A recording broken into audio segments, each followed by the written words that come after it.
Welcome to the Raising Confident Girls podcast, your guide to raising strong, confident daughters.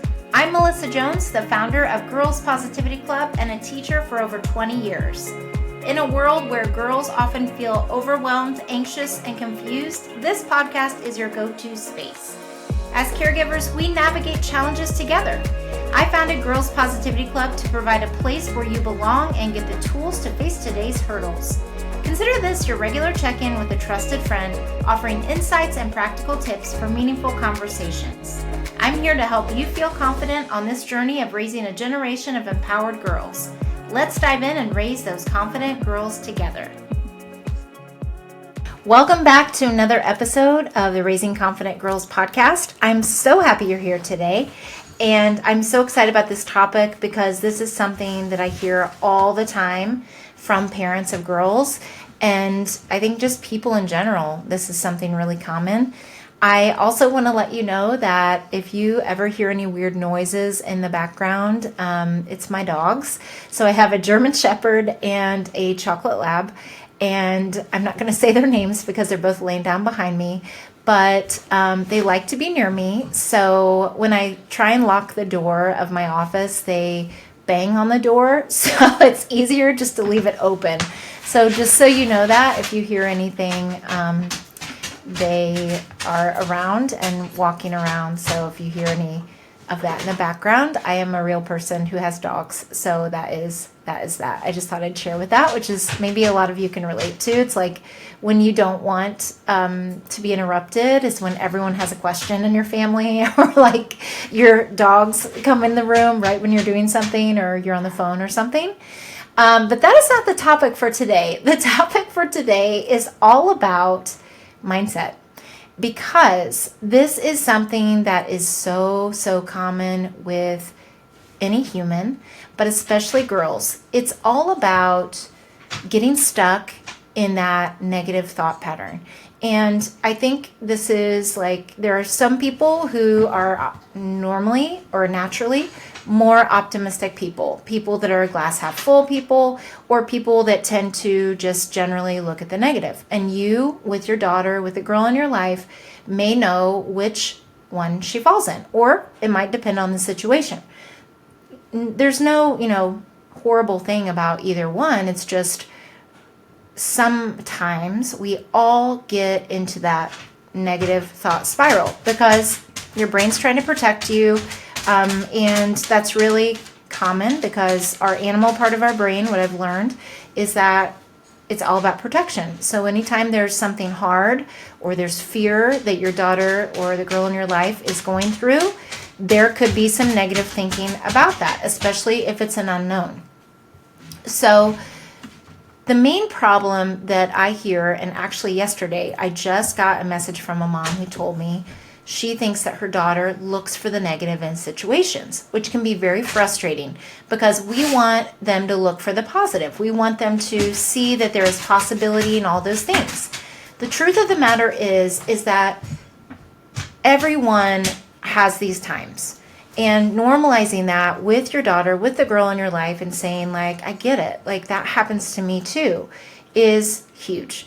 So before we get into everything with what to do, here's what that could look like as a main problem or challenge that your daughter is facing. They need a reframe, meaning they are stuck in that negative loop that I call it with the girls, the tornado in your mind of negativity. So it's like if you imagine a tornado or a hurricane or whatever, it's like swirling in your mind and you're stuck in this pattern. So you're thinking about things like this. This is what I hear. What could go wrong? You're thinking of all the things that could go wrong. If I try out for the sports team, if I raise my hand in class, if I do something I've never done before, what could happen? If I go to a new activity, what if I don't know anyone? What if they don't like me? What if they would, whatever. It just keeps going. What if it doesn't go perfectly? What if I go and I'm not as good as the other people there? So I heard from a girl yesterday about volleyball. She was like, volleyball is super high risk for me because, this was a middle school girl, because I'm not good at it. It's hard for me. Like when I hit the ball, it goes in a weird place. all these other girls already know how to do it, or, so there's some comparison going on. Then she starts thinking about, what if I get there and I'm the only one who hits the ball in the wrong direction, or I'm the only one who misses the dance step, or I'm the only one who doesn't already know how to draw perfect eyes in drawing, or whatever it is.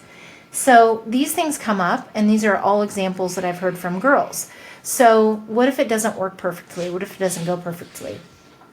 So they start imagining these negative outcomes. So their brain, because your brain is trained to protect you, is trying to think of all these ways that it could go wrong so that you can protect yourself and be safe.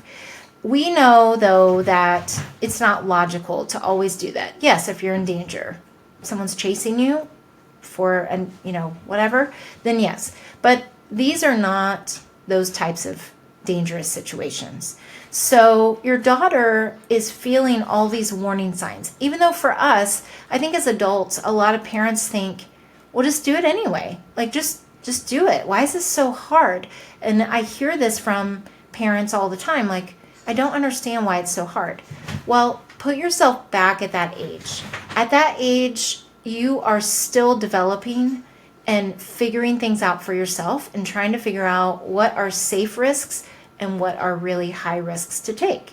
So they're caught in that chaos. So it creates this chaos in their mind, especially when they're trying something new, when they're going someplace that they've never been before and they don't know if they're going to know anyone, when they're trying a new camp and they don't know where they'll sit at lunch. Like, they're thinking about things like that. So these are all the insecurities. What if I'm not good enough? What if I'm the only one who doesn't have a friend? What if what if? So this is what starts this tornado. So you might be thinking, okay, well, what do I do? So I want you to think about, what if it all works out? I learned this from Mel Robbins, and if you haven't listened to her podcast, it's amazing. But it's a mindset shift. So what your daughter or the girl in your life may need right now is a reframe. And what I call that with the girls is to flip it. So you have to flip it when you notice you're doing that. Find a way to healthily release it and then flip it. Do something to flip it. So what if it all works out is a mindset shift. So when you notice that girl in your life who is like, I don't know if I'll be this or that. I don't know if I'll fit in. I don't know if I'll be the only one. I don't know if this. What if I'm not good at it? What if I don't know what to do? What if I get lost? And they're like telling you these things, which, number one, that's great. They're voicing that to you. Then you can say something like, okay, get it all out. Tell me all the things. But have you thought of this? What if it all works out? What could that look like? So when I think of, again, other situations that girls have told me about that have been a worry to them, it's been one girl was going to try out for the school softball team for the first time. And she had been in the rec league, but she didn't know, will I be the A team? Will I be the B team? What will happen? What will the other girls be like? What if they've all played sports from when I was a young age? So that's one example. If it's like an activity that they're not sure about, they want to try it, but they're not sure if they'll fit in or they'll be as good as everyone else, you say, what if it all works out? What if you get there and they're helpful? Or what if you get there and other people are at your level? Or, what if you do make the team? What would that be like? Then another example is like meeting new people. So what if other friends get mad at me if I don't like that certain thing? Or what if they don't like me? I don't think people like me when I first meet them. What if I'm going to a new activity, I'm going to a new school, and they look at me funny? And they start thinking about all the bad things that could happen. And you say to them, what if it all works out? What could that look like? And what you're doing is you're training them to flip that and go, what if it did work out? Okay, those are your fears. Now tell me what could go right. Well, I could meet a girl that is like me. Like, she feels the same way I do. Oh, I could actually be pretty good at this. Or maybe the coaches are really nice and they're going to show me how to be better. So it gets them to think outside of that. And if they shut you down about it, like, well, I don't want to think about what would go well because it's not going to go well. Then you could continue like, well, what if it does go well? And they're like, I don't even know what that would be like. You could say, well, what if you did meet the friend? Or what if you did learn how to do it? What if it's okay if you're not perfect at it the first time? Do you think that, I was really good at this thing when I, like cooking or whatever it would be, like your job?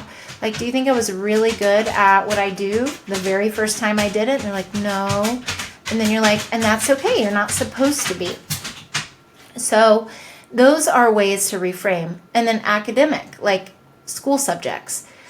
I'm horrible at math. If they say something like that, I always get the problems wrong. I'm horrible at math. I'm the worst one in my class. And you're like, okay, you might find math challenging. That's true. Like, I know it is a challenge for you. What if it works out and you like start figuring it out? What if we get you some help? Or what if you ask the question in class that everyone else is dying to ask, but they're all too afraid to look like they don't know what they're doing? What if you're the brave one to raise your hand and ask the question and actually get the help you need? What if that works out? So it's like taking the situation that they're struggling with and reframing it for them, like asking them, what if it did work out? What if you did know what to do? What if we did figure it out? And it really gets them to shift that mindset and have that reframe that I even use in my life. Like, there are times when I get down about things, or I think something's really hard, I've never done it before. I'm like, oh, I have to learn this thing, and I don't know what I'm doing, or I've never done this before. Like, oh my gosh, it's another thing I have to learn. I'm like, nope. What if I learn it and it's easier than I expect? Or what if I learn it and I'm like, okay, this is something I need to have an expert do for me or whatever. At least you figure it out, right?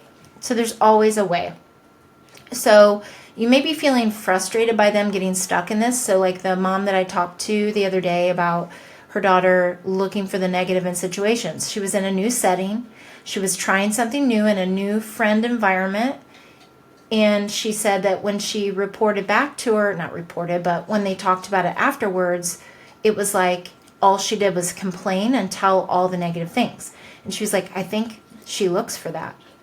So it's like helping her look for the good, even in hard situations. So you may be feeling frustrated about that. And that's totally normal, totally okay. Or unsure how to help. Again, it's very common to be like, well, I never struggled with that. Or why is she doing this? Like, why would she not just look for the good? Because she's scared. Because she's worried of being rejected. Because she's worried she won't add up the way everyone else does or compare to everyone else. And, thinking about those things, adults have that. Like, I know I do. It's like the minute I start comparing myself to someone else who's where I want to be or doing something big in the world, it's like you can start to get in that, I'm so far away from that, But it's, what if it does work out? What if I keep going? What if I do one tiny step toward that? And really thinking, I think I can do this, and helping her through that.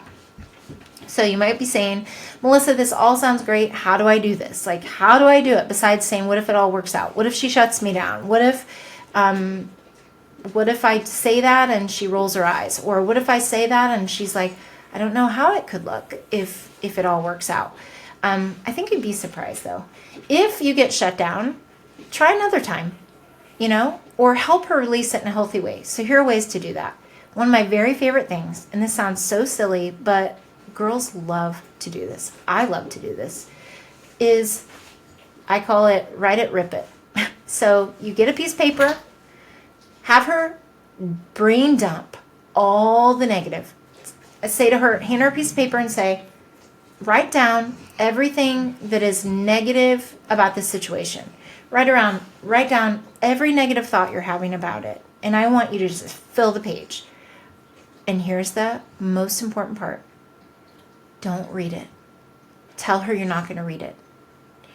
Now, if she's like, I want you to read it, I want you to know, that's a totally different thing. But tell her, I'm not going to read it. You can put whatever you want on there. anything negative you're thinking about this situation or that's on your mind. Just get it out. It's like a brain dump. And the power in telling her you're not going to read it is that she can be free. If she wants to say you're getting on her nerves, let her. Let her write it out. You're not going to look at it, and there's no reason to read all of it anyway. This is another trust builder. So you give her the paper, you have her go off on her own and just write it all out and say, come back to me when you're finished. When you filled the page or when you feel like that you have dumped everything negative out of your brain, come back to me. This works at any age, even adults. Then when she comes back, you say, now I want you to rip it into shreds. I want you to rip it into confetti. I want you to just rip it to shreds. However much you want to rip. If you want to rip it into tiny pieces, rip it into tiny pieces. If you want to rip it into strips and then rip it again, whatever you want to do. If you want to rip it and then wad it up into a ball, do that. So there is some kind of release. I don't know what the scientific reason is, but there is a satisfaction in ripping it up. And what you will notice is that they will smile as they're ripping it up, because it's not normal, or not, I shouldn't say normal, not usual to rip things up. Think about, what's the last time you ripped something up, besides if you're putting it in recycling, So in doing this, she's releasing it. Okay, now what? Well, after she does that, now you can either verbally or have her again write down what could go right in this situation. What's something that could go well? What could go right in this situation? So then you have her write it down. I'm a really big fan of positive visuals, because this will remind her that when she goes to volleyball, when she goes to softball or soccer, she's now on the elite team, or she's trying something for the first time. She goes to an art class. She tries out Girls Positivity Club. She tries out whatever it is. She can expect a positive outcome. She can look for positive things. So then you're like, okay, what could go right? And so you can call this whatever you want. It could be your whatever could go right list, or you could do the happy list, or whatever you want to call it. She can name it if you want, or have no name for it. It really doesn't matter. She writes out all the things that could go well, and then that is what you read together. And if she's having trouble coming up with things, then you help her come up. You ask her, do you want help coming up with ideas, or do you want to do it on your own? And so then you can, and she might say, I want to go off and do it on my own and come back. Or she might say, can we do it together, because I'm kind of stuck. I need ideas for what could go right. So then she has a positive visual of what could go right, and she can put that in her room, and she can look at it and read it. And you can say to her, okay, when you're feeling this doubt, when this tornado comes back, because it probably will when she thinks about this unknown situation again, read the what could go right list. Read it. Instead of dwelling on all the bad, because does that make you feel better? No. Do you feel more relieved? Do you feel less nervous when you think of all the things that could go wrong? No. So you pose those questions to her, and then when she does what could go right, or you help her write it, if writing is a struggle for her, because I hear that from parents, she doesn't like to write, you write it for her. Whatever it is, it's just the process. And then having that as a visual reminds her that when this happens, she can come back to it, and she can remind herself that she can do it. Okay? So that is one thing that's really, really helpful and really easy to do. That is a reframe or a mindset shift of focusing from the negative to the positive. Also, be that person for her. Be that empathetic witness, which means tell her you know how it feels. Give her an example of even when you're an adult, of how it feels to feel nervous about something. Maybe tell her something about work when you felt nervous in a meeting, or you felt nervous when you were trying something for the first time, even when you were a kid. So know your daughter, know kind of what kind of stories they like to hear. I always loved to hear stories about when my parents were young, because it made me feel like they were normal. It made me feel like that they too were a kid once. And I also liked hearing about as an adult when something like that went wrong, or I do that with a lot of the girls that I work with, is I'll say something like, this really just happened to me. And I'll give them an example. They're like, really? You are, our leader. Like, how did this happen to you? And it's like, we have to normalize that this happens to everyone. And it's really about how you handle it and how you work through it that counts. So that's a really easy thing to do. And then having positive things to do after, like what's something that would make you feel really calm right now? So drawing, like, I think I just want to draw for a while, or I think I want to watch a movie, or I think I want to go for a walk, or whatever it is. Just after you do this Write It, Rip It, maybe have an activity that's super calming for her to do. And it could be alone or it could be with you. Say something like, do you want to go make cookies together, or do you want some time alone, or do you want to snuggle on the couch together and watch a movie, or whatever it is, to just kind of give her that option of either having alone time and kind of working through it herself, or offering your support in that way. So I hope this was helpful to you. My dogs have been wild in the background, so I apologize for that. And I really look forward to hearing more from you. Please subscribe to the podcast so that you don't miss an episode. And also, if you are finding this helpful, if you give it a 5-star review, I would really appreciate it.